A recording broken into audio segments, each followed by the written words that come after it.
Another day, another basketball stories na naman ang pagkukwentuhan natin. At ngayon nga ay pag-uusapan natin ang balitang delikado na nga po ang Phoenix Suns at ang balitang may butas para naman nga po ang lineup ngayon ng Houston Rockets. May pagkakataon na nga po sana ang Phoenix Suns na makapasok agad sa playoffs gamit ang kanilang home court advantage laban sa Portland Trail Blazers. Nagawa na nga po sana nila dito na makalamang ng double-digit points sa unang mga minuto ng fourth quarter. Ngunit sa hindi nga po inaasahan ay nag-choke at natalo pa nga po sila dito sa score na 114-110. At dahil nga po sa kanilang pagkatalo ay kakailanganin pa nga po nilang sumabak sa isang do-or-die game sa play-in tournament kung saan kakalabanin nga po nila ang mananalo sa pagitan ng Clippers at Golden State Warriors.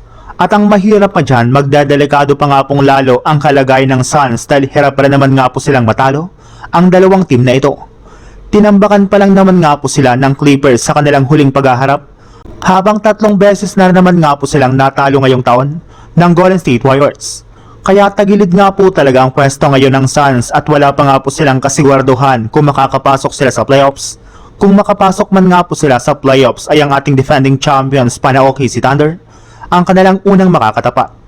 Sa ibang balita naman, ibinulgar na nga po ngayong araw na meron na nga pong 86% na tsansa ang Houston Rockets na ma-eliminate ang Lakers sa kanilang first round series. Ibig sabihin, 14% lang naman nga po ang tsansa ng Lakers na manalo sila laban sa Rockets at maka-advance sa second round ng playoffs.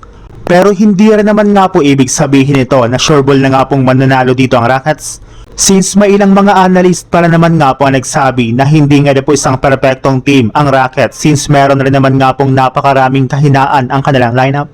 Kagaya na lang ng kawalan nga po nila ng isang legitimate na playmaker at point guard sa kanilang backcourt. Ito na nga po ang mismong rason bakit natataranta sila sa mga crucial minutes ng kanilang laban.